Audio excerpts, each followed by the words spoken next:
ఎందుకు ఈ communist parties లోపల కింది తరగతుల నుంచి నాయకులుగా డెవలప్ కావటం లేదు? కింది తరగతుల నుంచి నాయకులు డెవలప్ కాకుండా కమ్యూనిస్టు ఉద్యమం లోపల కొత్త తరాలు ఆ సెక్షన్స్ నుంచి వస్తాయా, రావా? ఎందుకు రావటం లేదు? తర్వాత ఈ కుల సమస్యను ఎందుకు అడ్రస్ చేయలేకపోతుంది? ఇలాంటి చర్చలన్నీ మా మధ్యలో జరిగేది. ఆ సందర్భంగా మా మధ్యలో స్నేహితం మరింత డెవలప్ అయింది. ఆ క్రమంలోనే ఆయన ఆ పార్టీ నుంచి బయటకు వచ్చి సిపిఎం తో జాయిన్ అయింది. అప్పటి నుంచి ఇప్పటిదాకా మేము కలిసి ప్రయాణం చేయడం అనేది జరుగుతుంది. ఈ సందర్భంగా ఆయన అనేక ఇబ్బందులు ఎదుర్కోవటం జరిగింది. దాని నుంచి బయటికి వచ్చిన సందర్భంగా కానీ చాలా నికరంగా నిలబడి ఆయన మన గోదావరి కని రామగుండం ఆ ఏరియా లోపల బొగ్గుగని కార్మికుల ఉద్యమాన్ని గాని, రామగుండం ఉద్యమానికి అక్కడ కార్మిక ఉద్యమానికి నాయకత్వం వహించడం గాని, ఆ ప్రాంతంలో కమ్యూనిస్ట్ పార్టీ నిర్మించడంలో గాని ఒక కీలకమైన పాత్ర వహించారు.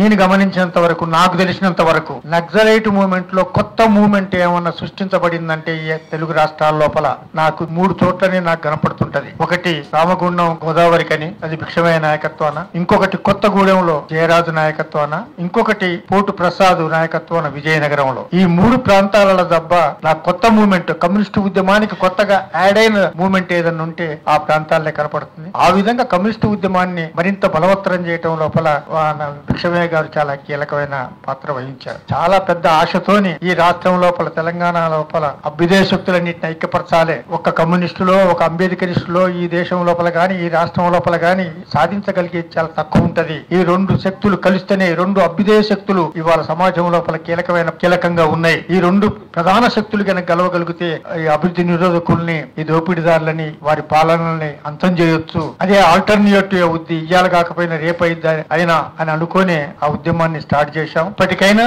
దాని మీదనే కేంద్రీకరించాల్సిన అవసరం ఉంటది.